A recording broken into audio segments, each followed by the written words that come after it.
Get ready to rumble.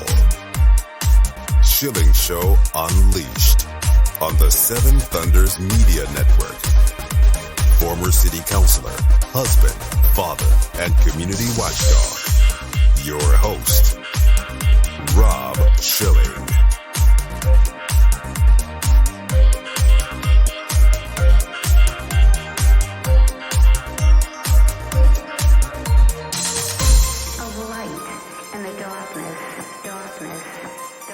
Welcome to the Schilling Show Unleashed podcast. Remember, your direct support makes our show possible, and you can directly support this podcast by visiting shillingshow.com and then clicking on the Patreon banner at the top of the page to make a monthly contribution. We appreciate your support. The Schilling Show Unleashed podcast continues. We welcome Dr. Mary Grabar, conservative commentator, a resident fellow at the Alexander Hamilton Institute for the Study of Western Civilization, and author of the new book, Debunking the 1619 Project, Exposing the Plan to Divide America. And Dr. Grabar, welcome to the Schilling Show Unleashed podcast. Well, thank you for having me. I want to start out with why 1619. In fact, we've even seen this spray painted around town over the past couple of years or so, and a lot of people were scratching their heads. Why 1619? Well, that was a marketing campaign by the New York Times Magazine in August of 2019. It was the 400-year anniversary of the arrival of the first Africans to the colonies in Jamestown. The New York Times Magazine put out a special issue called the 1619 Project. It was the brainchild of Nicole Hannah-Jones, who is a race reporter for the newspaper, and it was about 100 pages long. She wrote the lead essay. 4 historians contributed to it, but the rest of the pieces were by creative types, columnist Jamel Bowie, who writes for the New York Times regularly. There were pieces of poetry, grossly distorted essays about history that was published, and it became a smash hit, obscuring other commemorations, sort of taking the country by storm. It was the inspiration for the rioting to a large part in 2020. So looking at the backgrounds of these individuals, you mentioned 4 historians, and in the book you say that, even those historians were not necessarily top tier. But how did they pull this off? In other words, how did they get the stamp of approval from the New York Times and from everybody else when the people behind it weren't all that qualified? Well, they didn't ask for a stamp of approval. They just went ahead and published it. As a matter of fact, one of the historians, Leslie Harris, who is a legitimate historian, who was hired to fact check and as a consultant, was ignored when she objected to the portrayal of slavery as simply being the stereotypical Simon Legree portrait that you have of Harriet Beecher Stowe's novel. So it was just ignored, and they just ran with it. And then, of course, one of the most controversial things was that they immediately installed it in schools, in 3,500 schools. The ink had barely dried, and these poor students from K through 12 were getting these lessons of this highly distorted history of going back 400 years to 1619. There were events that kind of led up to this, and since we're based out of Charlottesville, Virginia, Charlottesville was one of the key events, and maybe you could talk about the impact of what happened here in 2017 on this project and beyond. Sure. Well, it's another opportunity to take things out of context, twist things around to justify this grossly distorted history that paints all whites as either enslavers, supporting slavery, or benefiting from slavery, and that Civil War was a war in which 2 sides fought. One was good and one was evil. There was no nuance. There was no disagreement.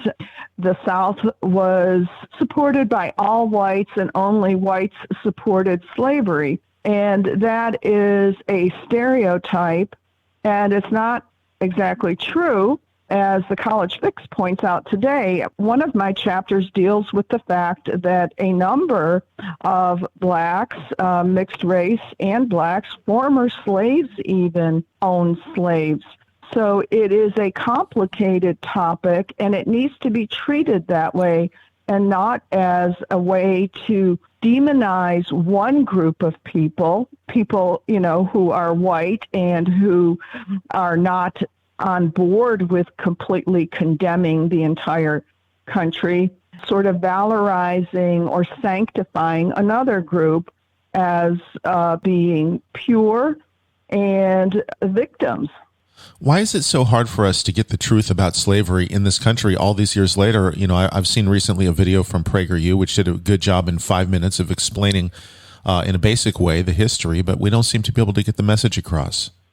Yeah, well, that's been a project of the Marxists since 1919, when the Communist Party first established a foothold in New York City, establishing its first office. And Lenin gave orders that, the issue of race, which was a sore point with Jim Crow and lynching, that the issue of race was going to be used to divide Americans. And he specifically gave orders to people, who were in the party as propagandists, as agitators, to kind of make that flare up and agitate on, behalf of racial issues. Of course, having no concern at all for, African Americans, as a matter of fact, sacrificing their lives. But nonetheless, using the issue of race, presenting history in these black and white terms, oversimplified terms, with the white capitalists as oppressors and all blacks as oppressed. Let's talk about the Black Lives Matter movement and how that became involved in all of this. Are these two working together, the 1619 group and the Black Lives Matter group? The 1619 Project, the version of history, supports the Marxist goals of Black Lives Matter. The leaders of Black Lives Matter have come out numerous occasions and admitted that they are inspired by Marxism. Nikole Hannah-Jones, the creator of the 1619 Project, supports Black Lives Matter. She supported the riots when, as you mentioned, 1619 was spray painted on statues and on monuments and buildings.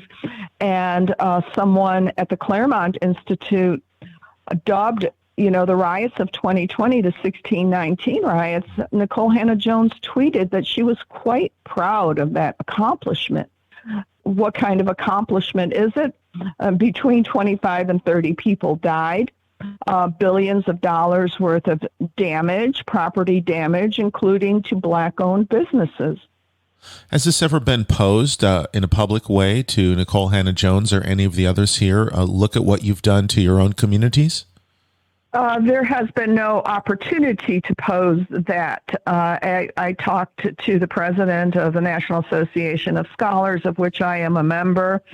He verified to me that 3 invitations were extended to her to participate in debates, and I know from being a member and attending that these debates are very civil and respectful.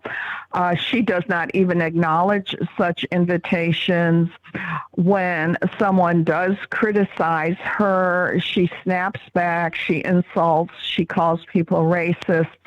She doxes reporters who dare to question her unless they are one of her worshipers who take her sayings without question. So there has been no, she does not deign to participate in any kind of a debate or a discussion or a correction, even from, someone like Leslie Harris, who is on her side, is on the left, and supports the aims of the 1619 Project, but points out its errors of fact, the way it presents the whole issue of slavery. You mentioned, Mary, the pride that she expressed over these riots and the lawlessness, and it goes far beyond her because we've seen the same sort of thing from elected Democrats, mainly across the United States of America. And I think a lot of people are scratching their heads, how did we get to this point where people are celebrating the destruction of individuals and their livelihoods? Kamala Harris, supported the 1619 Project. She tweeted out that it was truth and that this nation was built on the backs of slaves. She supported the fund for people who were arrested, bail fund. You've got Cori Bush, you've got the far left, the Squad, which seems to be growing in number, who are supporting this. The goal is the same goal as it was for the agitators in the 60s riots and earlier in the 1930s that were encouraged and supported by communists or communist sympathizers, and that is to try to show that this government, our form of representative government, a Republican government, is inadequate to the tasks at hand, that there is injustice and that it needs to be transformed or overthrown, and we need a more socialistic government. And that has been the goal, the political goal of Nikole Hannah-Jones, who is an admirer of Fidel Castro and Cuba. So this leads right into my next question, Mary. So is Cuba their model? When they're asked, like, this is what we want the country to look like, is it Cuba? Because I shudder to think. Yes. I mean, that's, the problem with these revolutionaries is they very rarely have an alternative form of government, and they will express their admiration for certain regimes. And that is, what Nikole Hannah-Jones has presented as a model, as something positive to look at. She's not a very deep thinker. She is not well educated. She doesn't understand politics or history very well, but she took a trip to Cuba and was, given the tourist tour, and she thought it was, real.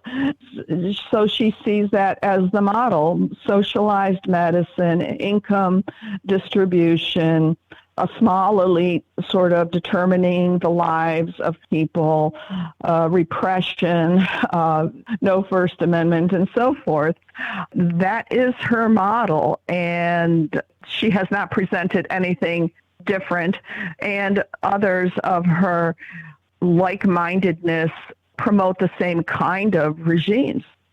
Dr. Mary Grabar, let's talk about this contention that you referenced just a moment ago about America being built on the backs of slaves. And you elaborate on this in the book, of all of these areas that America never would have succeeded were it not for the slaves. I want to figure out, how much truth is there. Obviously, they did a tremendous amount of work and they did build things and create things. But what is the truth of that statement and what is not true? Certainly, you cannot deny that African Americans contributed, in very many ways, both in terms of building up material wealth, in culture, in intellectual development, in inventions. I don't deny that. But the claim is grossly exaggerated that the wealth of this country was built for the vast majority of our economic development was built on the backs of slaves. That comes from the new history of capitalism. It's a new school of thought that developed in the 21st century. Matthew Desmond, who is a sociologist, his contribution, a rather lengthy essay, builds on that and runs with it. The problem with the new history of capitalism, it's a neo-Marxist school of thought, is that these economists who promote it can't do math. So they grossly overestimate the contribution of cotton to the GDP. In the antebellum period, it was actually 5%, and they say 50%. So, I cite three economic historians, very accomplished economic historians, who point this out. And actually, slavery, really benefited, to use a cliche from the Occupy Wall Street movement, the 1%. the plantation owners. It did not develop the South. It kept wages low. And it was basically a hindrance on the American economy. It did not grow the American economy. And I go into detail in one of my chapters in Debunking the 1619 Project on that aspect of the essay. We're talking with Dr. Mary Grabar, and the Schilling Show Unleashed podcast will continue in a moment. Support this podcast online at shillingshow.com. BorderHawk.news is a one-stop shop with the latest news about immigration, nationalism, and globalism. The BorderHawk staff daily curates immigration news stories and, in the fashion of the Drudge Report, updates the site with cutting-edge content and original first-class commentary. BorderHawk.news highlights national and international media reports, tweets, and nuggets buried in local news blurbs, polls, video clips, and policy research. BorderHawk is pro-legal immigration, pro-rule of law, but against an unsecure border, as countless Americans have suffered violence at the hands of criminal illegal aliens. And an increasing number of Americans are concerned about how mass migration affects their daily life. BorderHawk.news will remain on the forefront of the immigration issue with a buffet of info to read, evaluate, and share. Bookmark BorderHawk.news. Add them on social media at BorderHawkNews on Twitter. Looking out for us. Rob Schaub. The Schilling Show Unleashed podcast continues. Our guest is Dr. Mary Grabar. The book is Debunking the 1619 Project, Exposing the Plan to Divide America. So let's talk about the concept of division, because we haven't seen division like this in the country maybe ever. It appears to be deep and almost irreconcilable. Yes, it's very frightening. The reason it's particularly frightening is that it's being imposed on young children in schools. You know, second graders are being taught about, you know, what I mentioned, that the economy was built on the backs of slaves. And they are being taught that all whites were oppressors, and that all blacks were oppressed, and that we still retain this original sin, as it's termed. It's a misapplication of that term, of racism, that racism is in our DNA. And because of this history, going back to slavery, because of this history, white people are still oppressing blacks.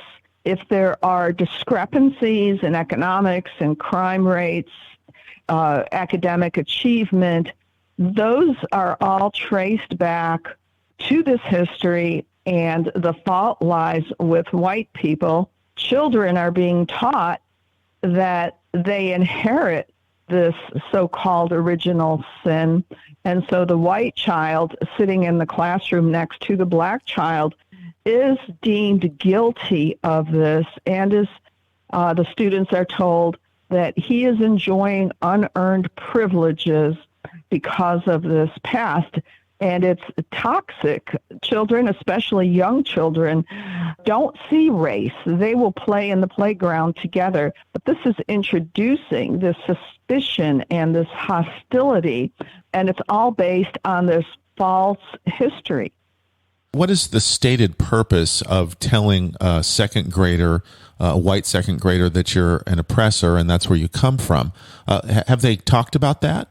The purpose of it is to get the white student to feel guilt, to hate his own country, to see the Declaration of Independence and the Constitution with a jaundiced eye, and to see that there is a need for a new form of government. So there's a need for a revolution. We need to share things. We need to redistribute things. We need to make up for the past injustices. And that, of course, is a socialistic form of government. Who can support, the founding and the founding documents and our form of government if he or she believes that it continues to perpetuate this suffering along racial lines. And so it's emotionally exploitative, and it encourages young people who are just being introduced to history to rise up and take to the streets and to act out in fury. And that's what we saw last summer. And we're certainly seeing it here, even on a micro level, where we're seeing the walkouts from the schools and the student protests, the raised fists in the air. And they've kind of put a bunch of different issues together. They're talking about climate change and economics and all of these things. They're all melded together to rile up anger in young people. Yes, absolutely. It's really kind of frightening. You know, what you saw, I think he was in California, that teacher who was caught by the Veritas Project, who said he had 180 days to transform his students into revolutionaries. Well, that's been going on. I've seen that. I taught college English for 20 years. I went to these conferences, and unfortunately, for the majority of teachers, they see that as their mission. They don't adhere to any kind of job description, and they should, which is to educate students. So you have these nonprofits that are pumping material into the classrooms that parents may not know about, and they're pumping in the 1619 Project. Some organizations that are doing this are the Zen Education Project. Of course, the Pulitzer Center is pushing this right from the get-go, you know, even offering grants to teachers. You've got Newsela, a news service. You've got the National Education Association, the Teachers Union. You've got all kinds of nonprofit organizations and for-profit, scholastic, publishers, nonprofits, unions, are all pushing this new kind of learning, which they think is going to be more engaging, which is activism. And these students, this is not coming from their own minds. They are being prodded and prompted to do this, and lessons like the 1619 Project give it justification. They feel justified in going out there, walking out, pumping their fists, attacking sometimes, and so forth. I'd like to talk, speaking of attacks, about the attacks on the founders. And again, because we're from Charlottesville, Thomas Jefferson has been big here. We recently stopped celebrating his birthday as a holiday in our local governments. And then at the University of Virginia, they're spray painting a racist rapist on his statue.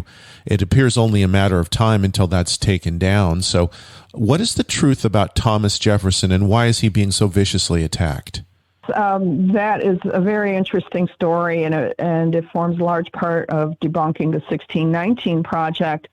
Nicole Hannah-Jones presents him as running a veritable slave labor camp. She uses the term labor camp to evoke images from World War II of the Nazis, and claims that he never intended to abolish slavery, which is completely wrong. It was a lifelong mission of his to his dying days. He wanted to end slavery, but he wanted to do it peacefully. He saw the Civil War coming on. He was frightened by the prospect. Jefferson was born into the gentry. He was born into a family that owned slaves.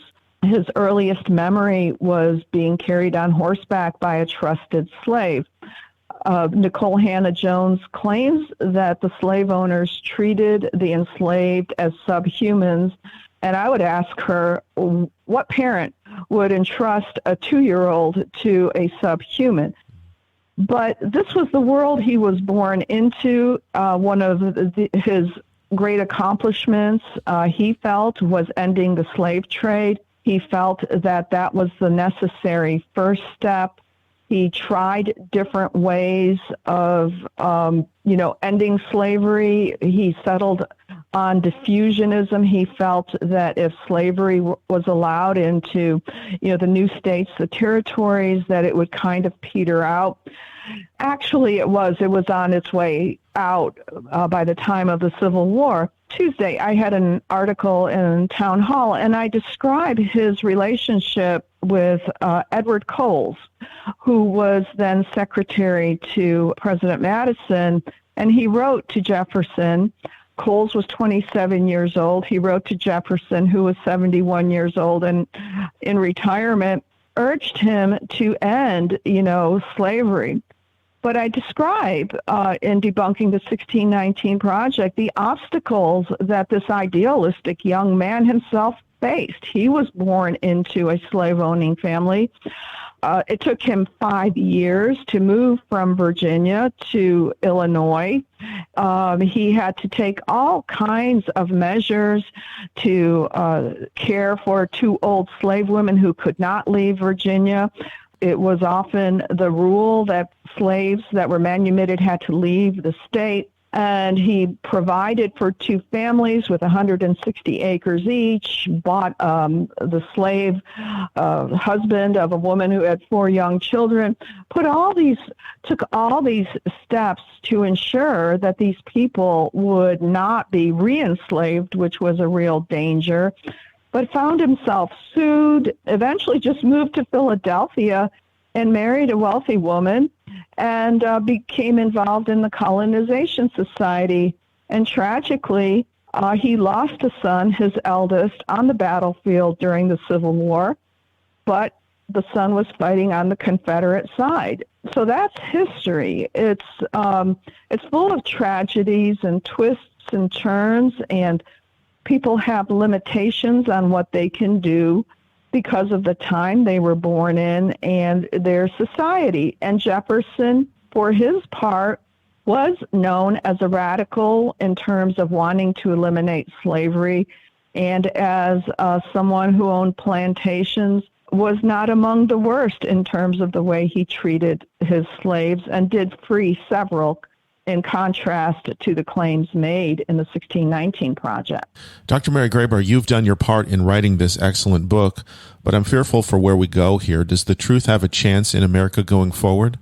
It seems pretty grim right now, but I am encouraged by parents who have just had enough, who are going before school boards and their legislators and complaining to teachers and seeing what is going on.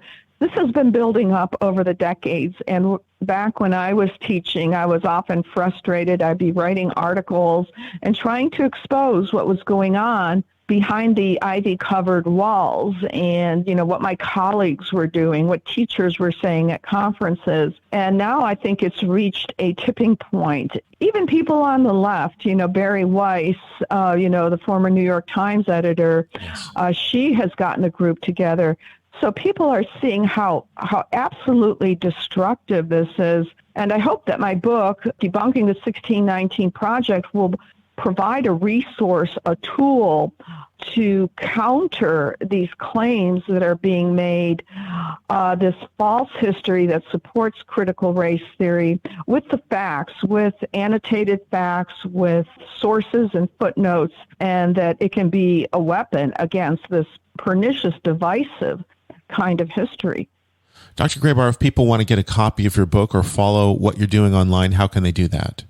They can get it from Regnery, which is the publisher. You can go to Amazon, Books A Million. There's an indie bookstore app, Barnes & Noble. Can go to my website, marygrabar.com. I have a link, and also at dissidentprof.com. And at Dissident Prof, you can sign up for my newsletter, and I will let you know when I have things published or maybe speakings. Anywhere you can buy books, you can buy Debunking the 1619 Project. I certainly hope people will take advantage of the opportunity. Dr. Mary Grabar, thank you so much for joining us here today on the Schilling Show Unleashed podcast. Well, thanks so much for having me. That concludes another edition of the Schilling Show Unleashed podcast. Visit us online at shillingshow.com, where you can directly support this podcast by clicking on the Patreon banner at the top of the page and making a monthly donation. Your support is essential for the continuation of the Schilling Show Unleashed podcast. Until next time.